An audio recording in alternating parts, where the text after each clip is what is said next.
Glenn Powers here. My name's James Pikeway. Here we go. It is podcasting time, and we are coming to you from the Powerworks garage.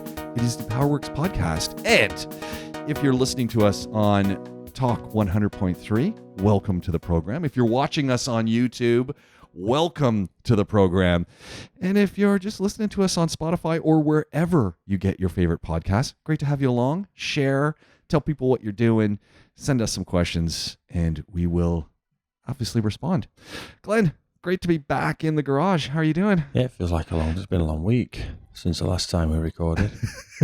A really long week.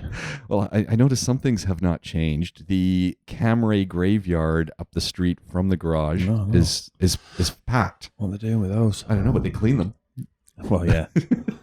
Yeah. Hey, the municipality don't have that. If you got dirty cars outside, they'll come and give you a 7-day removal notice. Exactly. So they've got clean taxis that have been decommissioned. And this becomes an interesting question because I was thinking about my son, and you and I have been going back and forth with my son in Canada, who is looking to acquire his first car. And, look, he's in his mid-20s. He's started to realize that there are situations where you need a car. And while public transport is effective, an hour and a half on a bus, somewhere that could take you 20 minutes by car, is just no longer economical. So he starts sending me some notes, and I looped you in because he doesn't believe anything I say. Ask you anyway. Yeah, not pay attention. He's asking me, but really, does he believe me? No. And it was interesting because he came up with 3 vehicles. He said, "Dad, I found these 3 vehicles. They're all about the same price. Love to get some feedback." And so my wife is ecstatic because we got a son who's asking questions of his parents. So, this is... Yeah, the system works. Yeah, this is a good day. We're literally living the dream. So he says, "Okay, Dad, here's the 3 vehicles." And they're all of the same price, a couple of years apart. So they're in the same zone. He's got a Toyota Prius, which instantly I cringed, but okay, Prius. And he, and he had some logic, and we'll go through the logic in a second. A Hyundai Accent, and he threw into the mix a Nissan Versa at the end. And he said, "Okay, these 3 vehicles." Now, just to update things, the Prius is no longer in the game because it's gone. Good. But what do you do when you're thinking about getting a car? First thing he does is he talks to all his friends. I don't know who his friends are. I can only imagine they're about his age. Yep. And they have varying degrees of poor advice. My first response to him was, "Hey, have you looked up the service ratings? Have you gone to the Edmundston report? Have you gone to the AAA report or the CAA reports in Canada? And have you just looked up basic things?" And I said, first thing, these are all utility cars. Like, none of these are luxury cars. None of these are gonna, make you go, they're your first car. And all I'm concerned with at this moment, as he's talking to me, is how much is it going to cost you to put tires on it? How much is it going to cost you for a service? How much is it going to cost you when it breaks down? And how often do they break down? And are you going to be able to get it fixed? Yeah, that is my first concern when I'm looking at a car. Then I'll start looking at the other things. My second suggestion to him was, "Son, you got to get out there and sit in it and see what you think, because everyone's got a feel. But if you don't like the way it feels when you look at that instrumentation on the dash, you're done for." So a lot of talking from me here, but I looped you in because the boy needed a third party. And, a mechanic, someone who sees a lot of cars. Of course, you see them broken, but you see cars, you're driving around in cars, you have a feel for them. And we actually ended up having a conversation. I thought, you know what, let's bring this conversation here because we're in Dubai. What are people doing? They're buying used cars because they need to get from Sharjah to Dubai, or Dubai to Abu Dhabi, or to Quain. People got to get around. They need runabouts, and they're not going out to buy a new car, although Skoda, highly recommend it at a great price. But people are buying used cars. So let's jump in. 3 vehicles. Your thoughts on them as they come into where you are here at the garage: the Hyundai, the Toyota, and the Nissan. What were your thoughts? Well, you hit me with the Nissan after you told me about the Prius and the Accent. Yeah. So I think with those 2 options, the Prius and the Accent, there was only one response I could give you, and that was accent. Yeah. Like, so many reasons why. So why? I mean, Toyota, great badge, hybrid, great for, my son's looking at it and he's going, Dad, the gas economy in the city. And I did write back to him, false economy, son. It's 26 kilometers on a battery. That's it. So, yeah. I mean, I don't have any. I don't have my opinion on the Prius and most hybrid cars is not a good one. I don't have a good. I don't like what they sort of self-righteously pretend to be. Like there's still internal combustion, and there's batteries and motors. And it just, the cost of ownership is higher. Potentially, if you have a catastrophic failure of an engine's an engine. But if you have a catastrophic failure with a battery, that's something you can't get on an internal combustion engine. So this was my first question, and the first thing I went and looked up, because I've had a battery issue on a hybrid. Yeah. Your model was a 2017. Yeah. And my first question is, okay, how long do the batteries last, and how much to replace it? Third-party repair on that battery replacement, $1,300. And I went, that's third party. Yeah. And that's if you do. And it's repair, right? I think it was, maybe it was a reconditioned one they're putting in or something. And that was if you did it yourself. Yeah. And so I'm going, if that's $1,300 third party, you're looking at a couple $1,000s to put a new battery in that thing if you're going to the agency. And I thought, okay, I'm looking at the mileage on it, and they're saying about 100,000 kilometers, 120,000 kilometers, you need a battery change. And I'm looking at where the mileage was. We got 30,000 kilometers before you're going to have to do a battery change probably. And I'm saying to myself, that's a lot of money that you're going to have to fork out in a couple years' time, because you're going to want that car to last you for, good 3, 4, or 5 years. Is that economical? For me, it isn't. You see, it's not just that though. It's the fact that I don't see what the benefit is. So he's in Canada. Yeah. I think, pretty safe to say he's in Canada. A lot of the time it's cold. A lot of the time it's warm, but a lot of the time it's cold. So the heating's on. So as soon as you've got the heating on and you're running then in the summer with the AC on, the engine has to be running anyway, more than normal. You get the extremes there where, you just, for me, they're not a good option. I think it will be eventually one of those things that we look back on, maybe almost like the R12 situation, refrigerant gas, where we think, why did we do this? Yeah, like the mining, the process of just creating the materials to create the battery, to then ship it around the world and back and forth and build a car and then ship it to the market. It's going to be so. It just doesn't make any sense to me. And obviously, it's, if you're doing 26 kilometers on just battery charge, that's only at limited speeds. That's around the city, which is great. But then all you are is just quiet and knocking people down. So I just, it's. Yeah, they're just not something that appeals. And you know what, as well, it's also first gen. When you start looking at this, 2017, we're 2023. Yeah, this is first, second gen of that tech. Those Prius things were around like a lot. They might be getting on for nearly 15, maybe nearly 20 years since they first launched the Prius. And the idea behind it, just like the idea behind electric cars, I think was a pure one. Yeah, I think the idea was, it's not a deliberate con. I think it's a blind eye, if you like. People believed, but surely there's got to be reason now to understand that this is not cool. Like, what are we doing? Why are we? Now, we have hybrid taxis here. Most of the ones I get in, the warning lights on for the hybrid system, and the engine's running. There's never, the motor's never running. Well, that's the Camry fleet. There's a bunch of hybrids in there. Yeah. They're clean. They're down the block. If you're at Powerworks, but they're ditching them. Yeah, I mean, for me as well, I just think most Toyotas are overpriced for what they are. Now, here's the one thing that it's that economy is you look at these Toyotas, you look at a Prius, they're nice inside. Like they're fairly well appointed. They're fairly comfortable. They're a modern, it's a modern take on a car, and so they're appointed in such a way. So it makes you feel kind of good. It doesn't feel like you're off the rack economy ride. And I think that became, and it probably is, and I'm reading in between the lines with first time buyer here, thinking, hey, you know what? I'm buying a cheap car, an inexpensive car, but it doesn't feel inexpensive. And I think that sits in the back of someone's mind. Yeah, I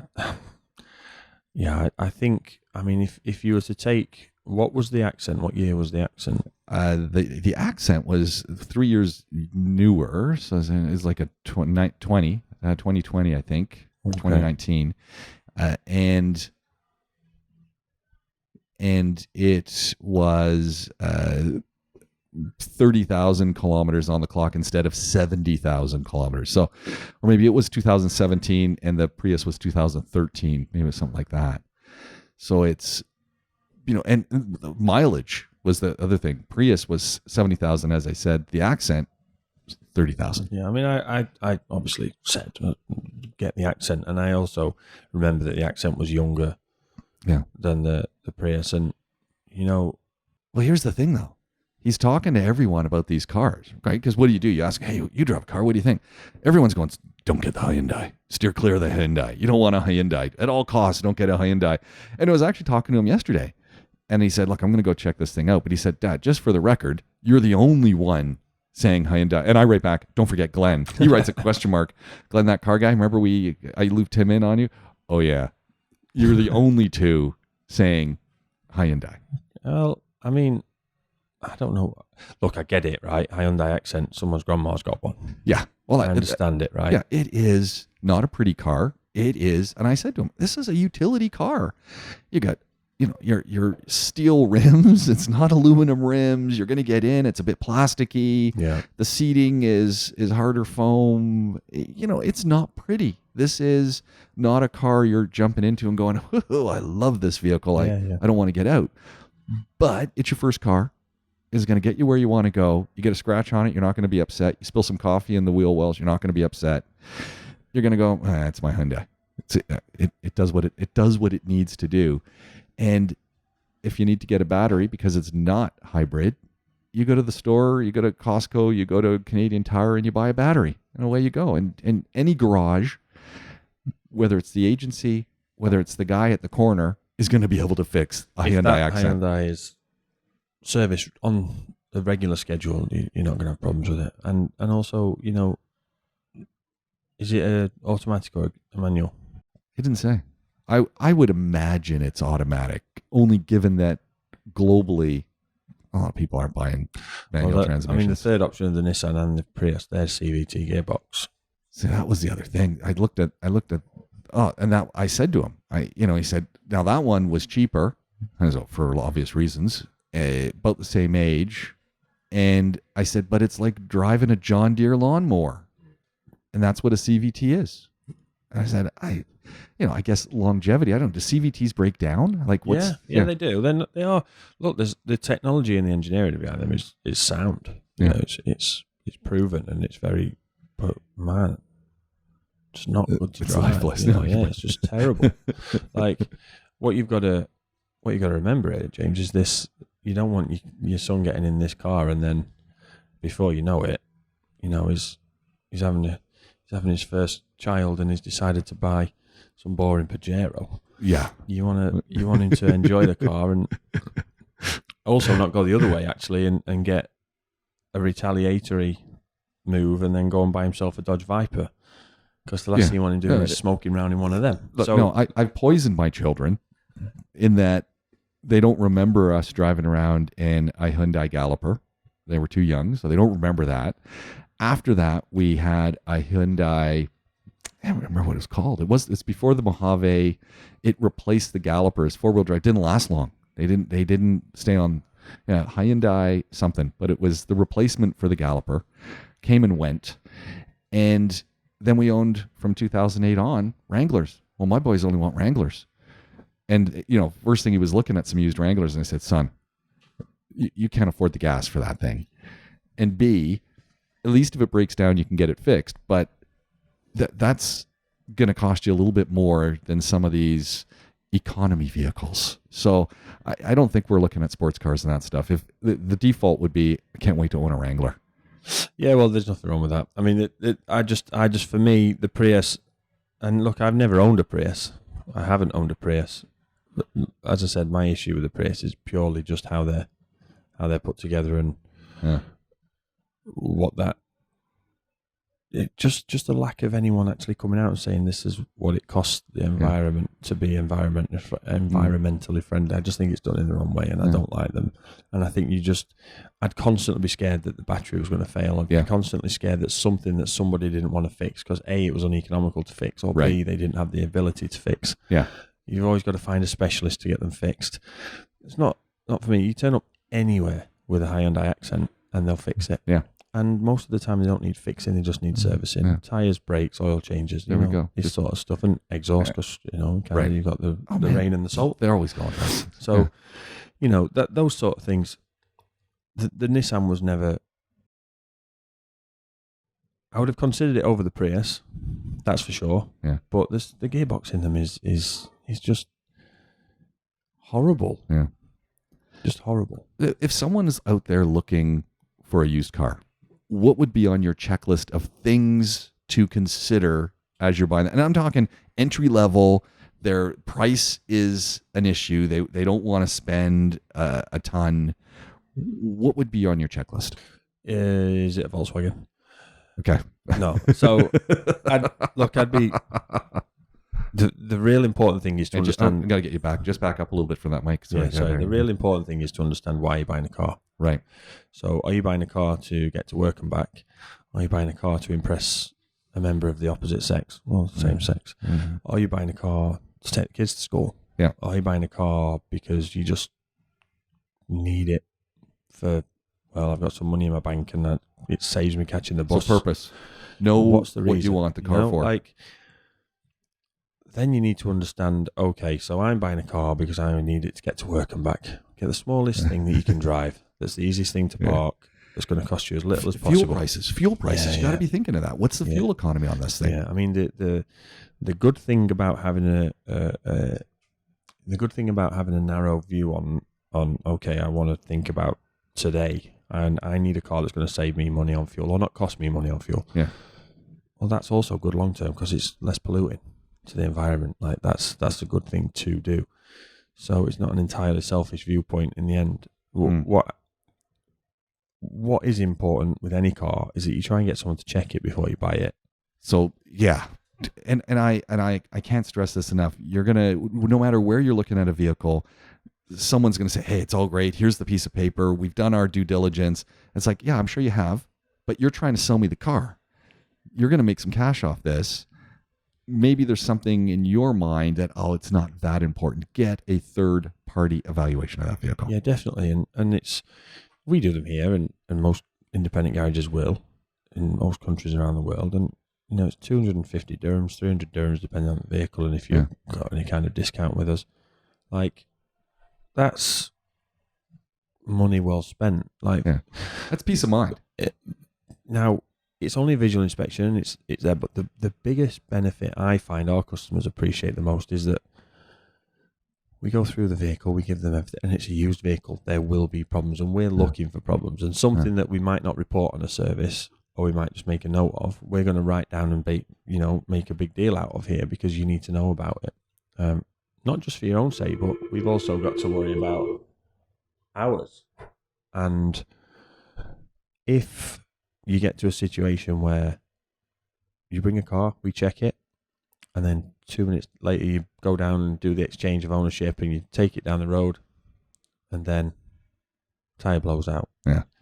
And we could have seen that, or we should have seen that. Or a brake pad falls out of the caliper because it's worn out. Or you go for test to change the ownership and it fails the test. Could happen. Why haven't we checked it? So they have to be checked very, very critically. And there's a lot you can see visually. You know, rubber wearing out, wear patterns, leaking.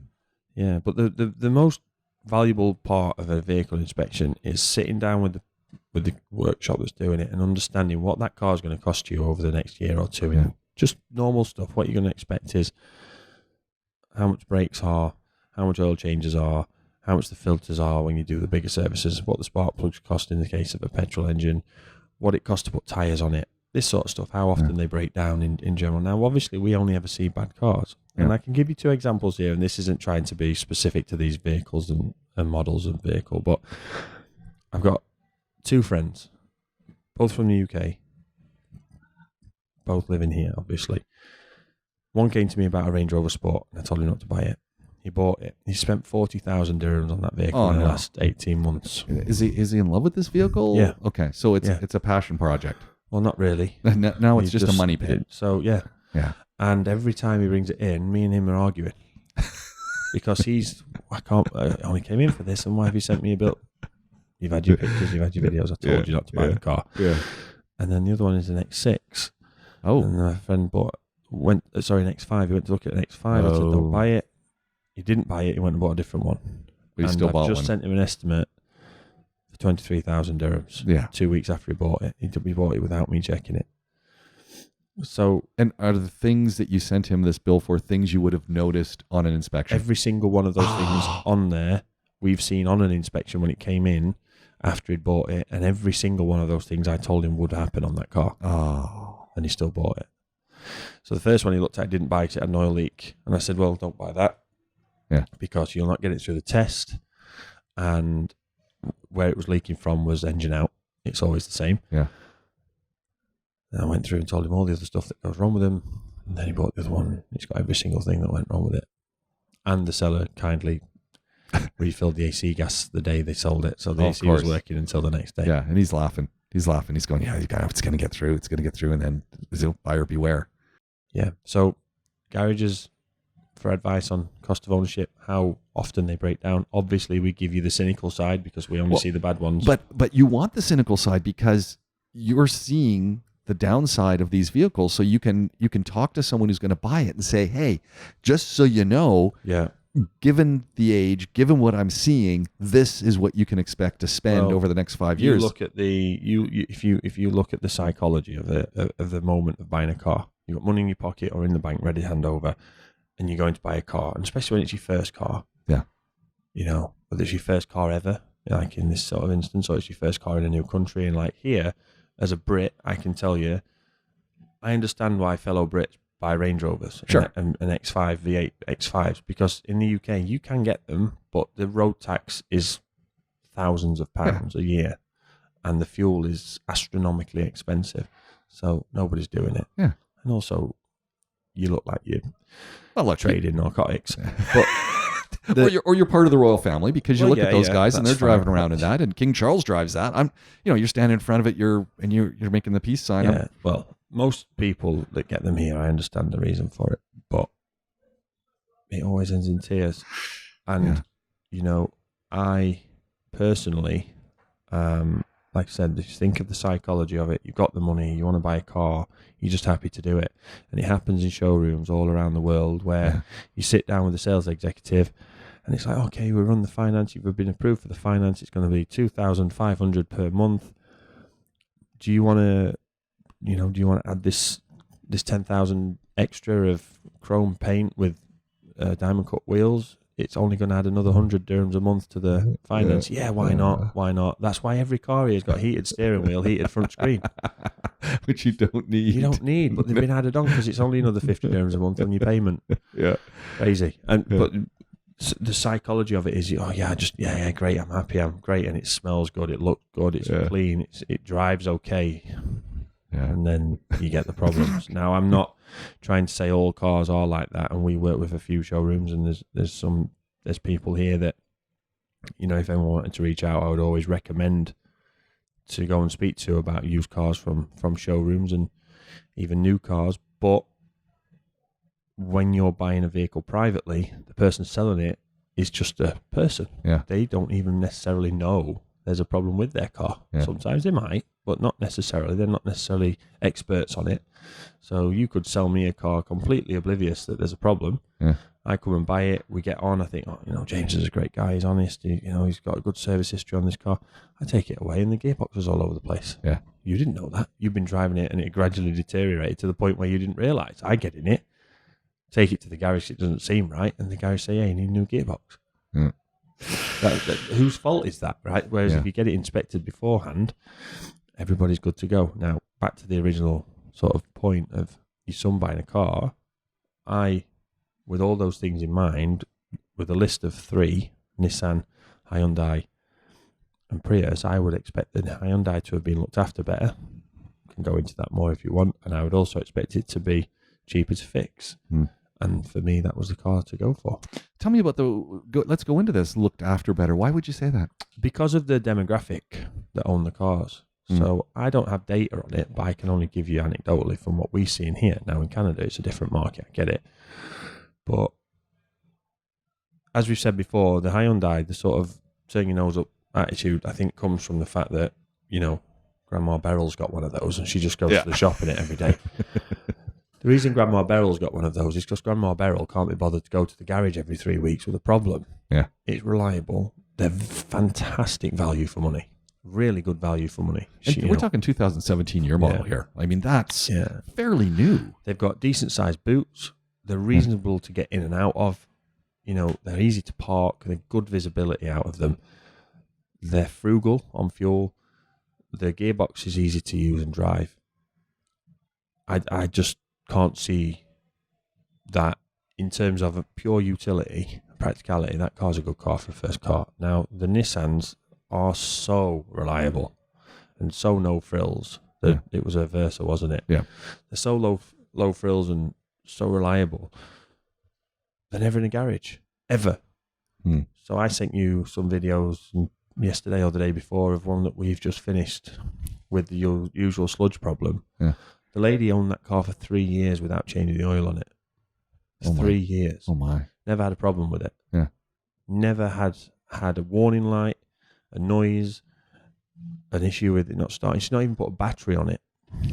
So it's never been to a garage. I want one of those. It's never been to a garage. That's my Daihatsu Syrian that I owned. Right. Same thing. So she gets a comment or something from a friend saying, where do you get your car serviced? And she's like, I don't. What's that? Sees an advert for a service company here that basically are like a broker that take your car to one of many garages and get it serviced and act as a middleman. They've taken it in and they've refused to change the oil because of the condition of the existing oil.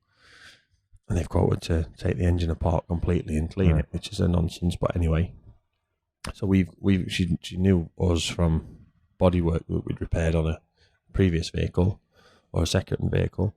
And she asked if we'd do it and we got it in and we cleaned it out. That wouldn't have happened on say what you want about a Range Rover, that wouldn't have happened on a Range Rover because the Range Rover's got problems and it comes in and then the service stays in. So easy to put it out of your mind. It's a domino effect. So, and I can tell you, the Mitsubishis and the Nissans are the 2 biggest culprits when it comes to engine sludge, and that's not because there are reasons that they create more carbon because the engines aren't as refined as a European one, for example. Which is crazy when I think Nissan and Mitsubishi, because they're both Japanese vehicles. Yeah. And you think top of the line technology. No, the engines aren't. The internal combustion side isn't. And because they're milking it. They know that they're coming to an end. That's in my mind. The Nissan is the example. We had an Infiniti in that had blown a spark plug out of the head. I've never heard of that happening. Blown it straight out of the head, a QX80 it was. It was misfiring, obviously, running on 7 cylinders. One of them just venting fuel vapors into the cabin. Sounded awful. Not a warning light on. What? No engine light on. No any light on.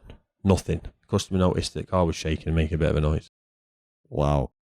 Now, I'll go out there and start that RS5 up, and I'll go under the bonnet and just touch the top of the coil pack, and the engine light will come on.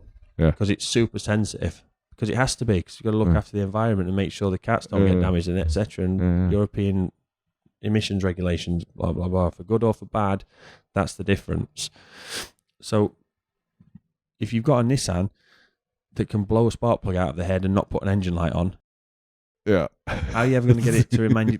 And they don't have service lights. How are you going to get it to remind you to take it in for an oil change? You're busy, right? You're busy. Especially like, how old's your son? He's got things to do. Yeah. Who's servicing the car? I remember having my first car. And obviously I was like around, my granddad fixing his own car, and I was doing stuff with touring cars and, working with VW, and I knew that's what I wanted to do. But I remember it being a sort of, my granddad being like, are we servicing that? What? Are we servicing your car? And get the ramps out and put it on the drive and do it. Yeah. It's like, no, I'm going to the snooker centre, or I'm going out with my mates, or I'm picking so-and-so up from the train station, or United at home, I'm going driving today. And he's just like shaking his head at me, being like, I've taught you better than this, what are you doing? But you're young and you've got stuff to do. So unless the car's screaming at you all the time to go to the garage, you're never going to get it done. So for me, the Hyundai was the better option to go. The Prius was just a ticking time bomb, in my opinion, regardless of reliability of the rest of it. Just for me, it's too easy to get into that car one day and then never be able to get back into it because it's uneconomical to fix. Yeah. That was my concern. Now, this comes from completely unqualified view because I've never owned one. Right. And we've not had one in here that's had to have that problem fixed. But they're getting to the age now where you'd expect it. So Hyundai, you threw the Nissan in after. The Nissan wouldn't have got in the conversation because the Hyundai for me is better in every way. Yeah. So I'm waiting to see. Still looking. We'll see where this goes. But I did warn him. I said, look, you're going to go check this out. Don't be pressured. If it's not a fit, if you've got a lingering any thought in the back of your mind, walk away. Keep looking. And I said, it's May. People are going to start getting rid of things. It's in the driveway. They're thinking summer holiday. Hey, I've got this beater in the driveway. We got to get rid of it. Let's go trade it in. Yeah. So you've got time. Yeah. There's no need to rush when it comes to buying a car. And like he's gone all this time without one. Yeah. So 1 week, 1 month more is no big deal. Yeah. And I keep saying, talk around to your friends. Talk around to ask them where they're getting their car serviced. Ask them where they've got their car from. Put the word out with your network that, hey, I'm looking for a car. Figure out the garage you're going to use, like if you figure out where you're going to actually be taking this car. Yeah. That's not a bad idea to ask them. So like, for example, if he's here and he comes in and asks me, after I've gone through Golf, Tiguan, T-Roc, all the VW stuff, and then we get to, okay, this is what I actually want, I'm going to go through, okay, well, have a look around. What have we got a lot of in? Probably an idea to avoid those, right? Green oval. And then you've got things with, okay, so genuinely, how are you paying for the car? Are you paying that outright or are you paying finance? And then how much can you afford every month on the car? Because that's something that people don't realize. And this is a really big one. You're getting your car financed. Let's say, let's for the sake of things, let's say we're going financing a little bit down because you're on a fixed budget. You're going to have to put money away monthly for the repairs. You might not spend it in the first 5 months, 6 months, but you're going to need tires eventually. Yeah. And then you're going to have to be out of pocket. Tires are expensive. Yeah. Even the cheap tires, inexpensive tires are expensive. A tire isn't like an oil change where it can go till next month or next payday. Yeah. No. Tire blows out or a tire goes flat. You need it now. Otherwise, you can't use it. In Canada, you need winter tires. Yeah. So you've got your summer tires. Yeah, 2 sets. Now you got to take, are you going to keep them on the same rims? Maybe. But if you're going to go change them, someone's got to take them off. Yeah. And where are you going to store those things? And now you got to go buy your winter tires. You're going to get good winter tires? Yeah. Probably you want to. Now, those good ones, the Blizzaks or whatever, there's all sorts of ice technology tires that stick to stuff. Those are expensive too. So now you got another set of tires, tire changing. Yeah. You got to put different oil in for the winter, so you got to go and get a service for sure. Because got to plan for this. I mean, we obviously, I don't think people do that. No, and again, back to the example of here, like I can't get finance on a car, so I'm self-employed. There's no way of doing that. I don't have a regular income. There's no way of getting finance on a car. But I know obviously a lot of our customers have vehicles under finance, whether they bought them new or used. The problem is that, and again, to use the example of a Range Rover, anyone that's ever got in a Range Rover and not thought this is nice, a current one, obviously, I'm not talking about getting one from the 80s now, but you get in a current Range Rover and say this is nice, Like, what a seating position. It looks, those new Range Rovers are nice. And every time one comes out, it's the same. They're beautiful inside. They're comfortable. They're powerful. They're quiet. Everything's good about them. But you get that on finance. And some of these top-end ones are 750, 800,000 dirhams if you go bells and whistles on it, you know. You make my heart skip a beat when I hear 700 grand for a car. You know, some of the really, really fancy ones. I can't do it. I'm sorry. This is all, you know, but people go and, let's say they finance 350,000 dirhams on it. My heart starts to beat at 70,000 dirhams. Let's say someone finances 350,000 on a top Range Rover. Now, over 5 years, interest, everything included, your monthly payment is a lot of money. Yeah. And then to go and need to put a set of tyres on it, which the OE tyres on that are going to cost you 6,000-7,000. That's going to happen all at once, possibly. Yeah. You've already paid, your salary comes in, and you've got your car payment, and then, I need tyres, and they took the tyres off, and actually there's a leak from a brake line, or there's a leak from a brake caliper, or the brakes need changing, or you got a 20,000 dirham bill coming in. You drive to work and the brake pad warning light comes on, or you drive to work and the AC stops working. Okay, in the case of new, you probably got warranty for AC, but you don't have any warranty on tyres and brakes. Yeah. And if it's used and you get an AC problem, there ain't no warranty. Oh man. And AC can be expensive. You know, if there's a leak and it's a small seal, then it's a couple hundred dirhams with labour and gas, and you're sorted. If it's a leak because the evaporator in the dashboard is leaking, it's dashboard out, and then you've got your car apart for. And so not only are you fixing the car, it's off the road for a week. Yeah, you need a rental now for a week, and the rental guys are laughing. Yeah, so it's really important to sit down with the people who you're going to use to fix the car and go through, what's this car actually going to be like, cost-wise. Give me worst case scenario, so that it's never going to make it nice. It's never going to make it good. And we've talked before about always giving people bad news. You know, but at least you're not shocked much as you would have been. I'm not living where my son is. And so this is always something that scares me a little bit, because who does he have to go and talk to? So I got a couple of good friends, but it was an interesting one yesterday. And this is a side story. We're talking. He says, my girlfriend's dad spoke to me for like the first time. We had a full conversation. She wasn't even there, and I'm kind of going, well, okay. He started a new job for the summer. He's working landscaping, and I'm like, and my wife and I were laughing because we're saying here, if you work in landscaping, people look down at you. In the rest of the world, if you work in landscaping, that is a serious trade. And I said to him, so how's the job? Because he's a district director for a group of pools as well. Oh, okay. And he's kind of thinking, maybe I'll do this instead. And I said, how's the job? He said, I don't know if I can do this all summer. I said, why? He says, it's backbreaking. It's killing me. And I said, it's the gym. He goes, yeah, but it's the gym for 12 hours a day. And I said, but once those muscles get toned a little bit, you're gonna be in great shape. He says, I was pushing a lawnmower uphill for 2 hours. I said, that's good quad work. Yeah, that's one way of looking at it. I mean, the first week of doing some of that back-breaking stuff with muscles that you don't use, it's hard. But otherwise, so back to how this all fits in, talking to the dad who now is talking to him, and he thinks because he's doing a man's job. He says, and I'm thinking, talk to the guy. Find out where he gets his cars fixed.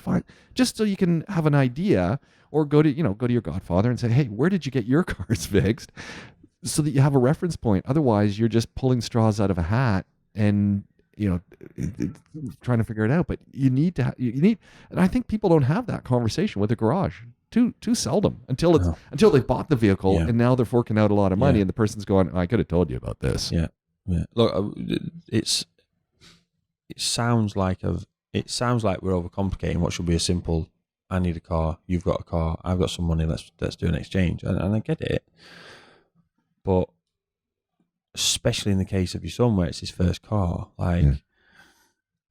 this is a good habit to grow into, to start early. I mean, I'm just looking here on the internet on Yalla Motor, so you can spec a new autobiography Range Rover. You can spec it to $240,000 US.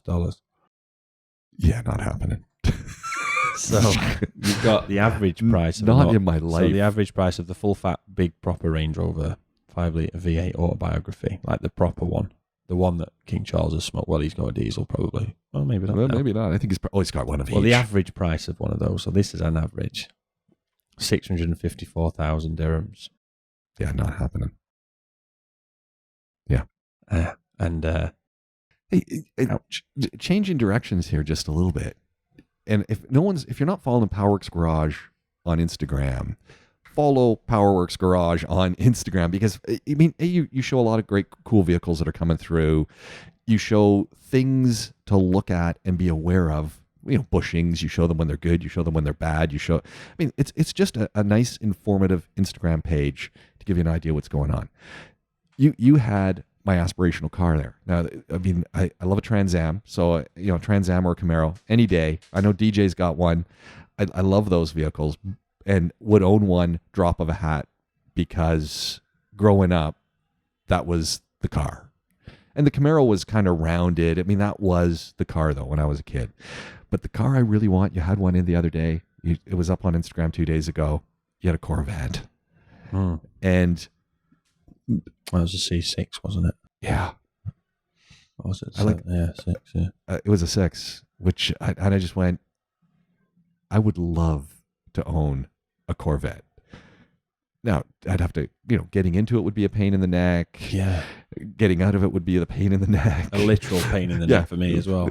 But and maybe it's because I'm from North America. Maybe it's because we saw vets around all the time. But when I see, the C4, C3, C4, C5, C6, anywhere in there, C3 would be even better. But it's got the horrible engine in it, and it's really a rough ride. It was a weird time for cars then, wasn't it? But I just love the idea of a Corvette, and when you look at the C6, big engine. It looks fun, but it's affordable. Stupid vehicle.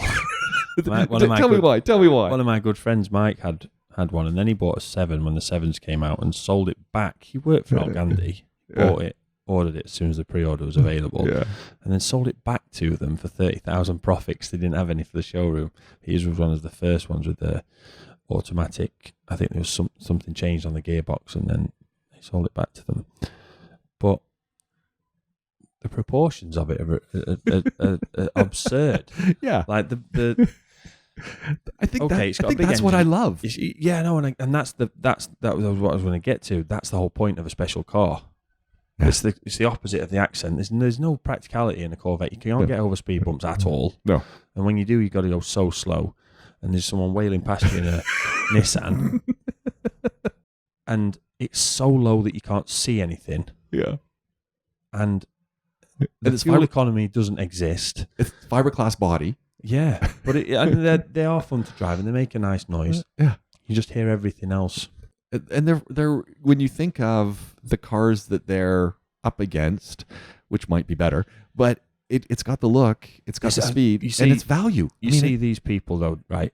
You see, you'll get like when Audi finally released the R8 in 2007 or 6, whenever it was, and they were saying, "Oh, the price point puts it up against it's cheaper than a Gallardo, and it's more expensive than a 911." Well, it's not. It's a different. Like the Corvette. What's the Corvette like? What's it like? It's like a Dodge Viper, maybe. Yeah, I maybe. guess. Maybe. What's it like? It's not. It's of an. Yeah. It is of its own thing, and that's the appeal for me. Yeah. We've talked before about how all cars look the same. And I've just mentioned the Range Rover. Nobody can make a car that looks like a Range Rover. No.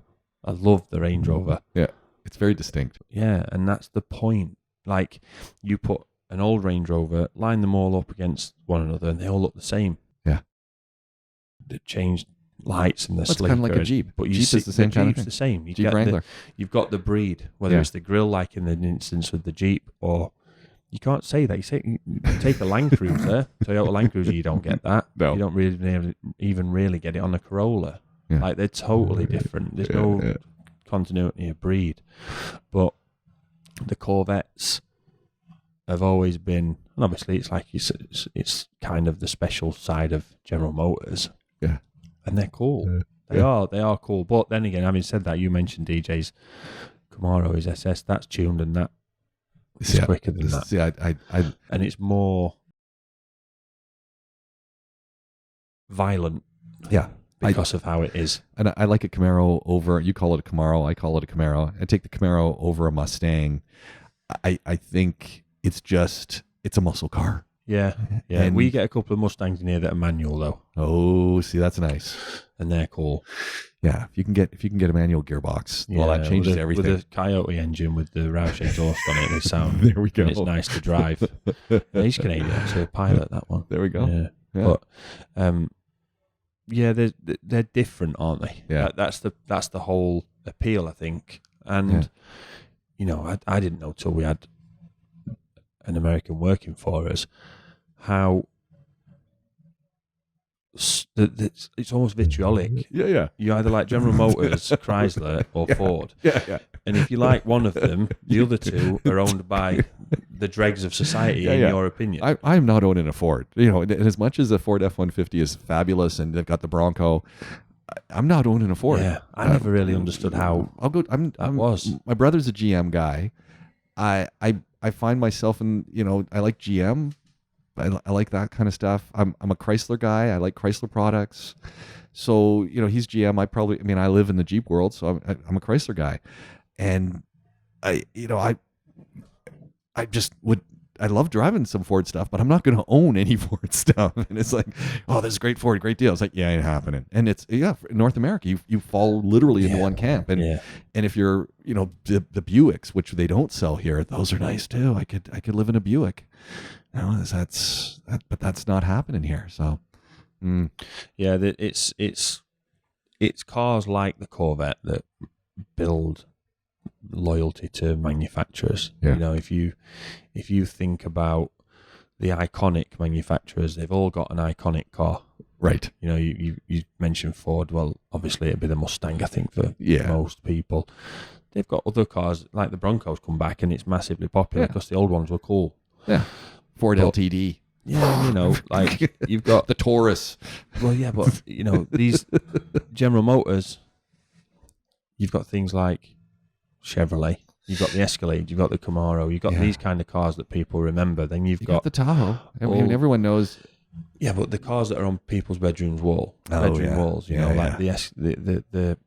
the cars like in rap videos. Yeah. These sort of things that people have, and all the big manufacturers that are still about. But when you get down, and this is what it is, this goes right back to the beginning.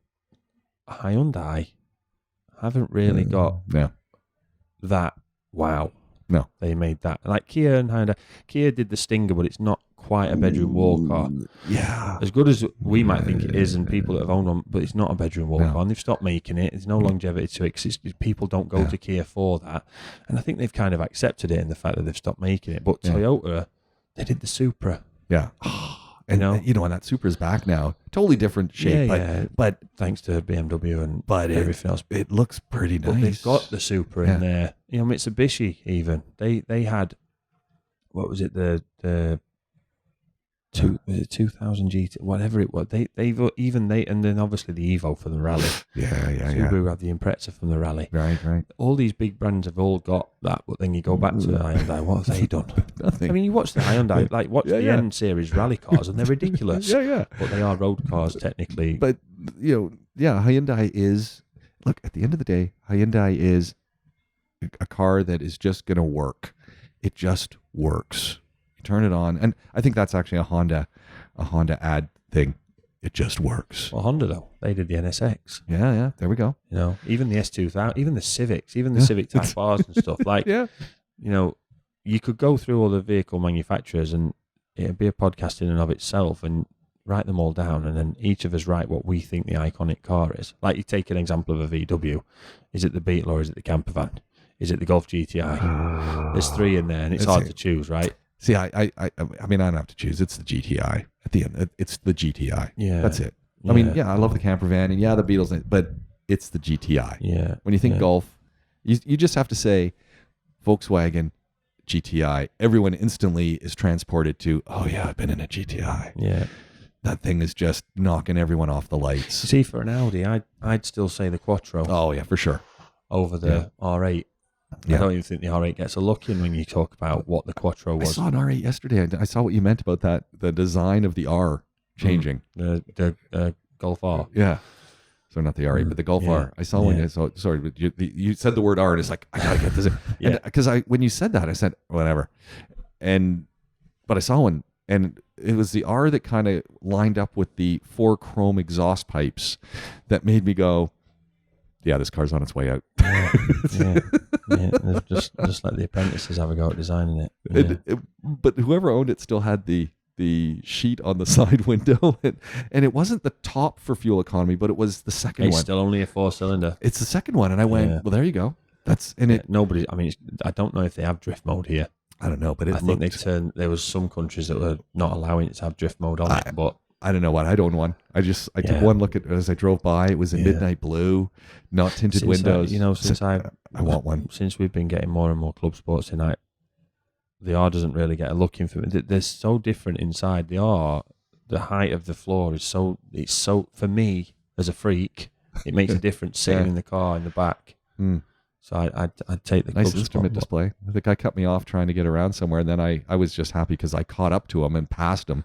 So I slowed down just enough to give him a wink and a smile as I scooched past. So that was nice. I also did pass a Lamborghini the other day. Hey, we've got a special one coming in next week. Shakes eye. Oh, can't wait for that. Yeah. Passed a Lamborghini, and I felt really good.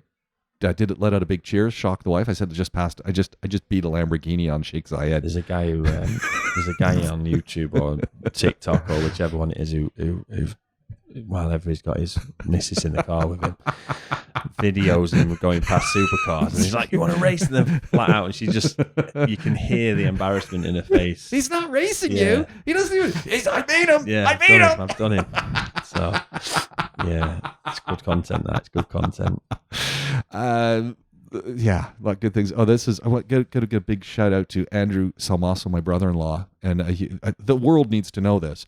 For 30 years, I've been talking to my brother-in-law, Andrew Salmaso, and he has a place up in Lac-Simon, Quebec. Nice little cottage on an island. This lake is famous for landlocked salmon. Wawanish, they're called. But they only come out in the spring. And for 30 years, he's been telling me about the Wawanish that are monsters in this lake. And for 30 years, he's never been able to produce one. For 30 years, I've been asking him every time I see him. We're talking broken record. 30 years. You can only imagine how often I've... Off the Christmas card list. How's that Wawanish? Any update on the Wawanish? And it's like, sometimes he has to pause and goes, what the hell are you talking about? Oh, yeah. The broken record is here in the room. Sends me a picture. He's got 2 of them. He says, I'm back in spring fishing. Nice. I got 2 Wawanish. And all I notice is, when you see people doing land sea rescue on those helicopters and they're wearing those survival suits, wherever he was fishing was so freaking cold. He's wearing one of those fishing. Well, Canada. Yeah, but he's got 2 Wawanish. So, big shout out to the man who what's he driving? I'm thinking he's driving a Ram pickup King Cab with Hemis. I'm pretty sure that's what he was driving. Nice. And, he's a rock scaler. So, you got to have whatever suspension is on that thing that is going to be able to go off-road and deep off-road. So, he drives a machine. I like the Rams over the F-150s. Yeah. They've got better equipment in them. Yeah, they just look nice. I just like having that big Ram on the front and the grill. One of our customers just sold his 1500 and bought a TRX. Oh. So it's like the Raptor kind of thing. Yeah. I mean, they'll hate me for saying that, but most people know what the Raptor is. Yeah. So yeah, mental car, like almost wheeling. So yeah, he's well happy with it. Oh man, hey, you know what? This has been a lot of fun, Glenn. If you're watching, hey, give us a shout out. Follow us, tag us, share us, send a question in. If you're listening, whether it be on whatever podcast channel, give us a thumbs up. If you're on the radio, WhatsApp through, tell people, hey, you know what? I'm listening to you on Talk 100.3. You're part of the family. Great to have you along for the ride. And as always, love dropping in here to Powerworks Garage and hooking up with Glenn and having a conversation. That sounded wrong. Hooking up with Glenn. That sounded really wrong. It's on video. There's proof it never happened. But always great conversations, and look forward to doing it again really soon. I'm James Pikeway. You are Glenn Power. This is the Powerworks Podcast.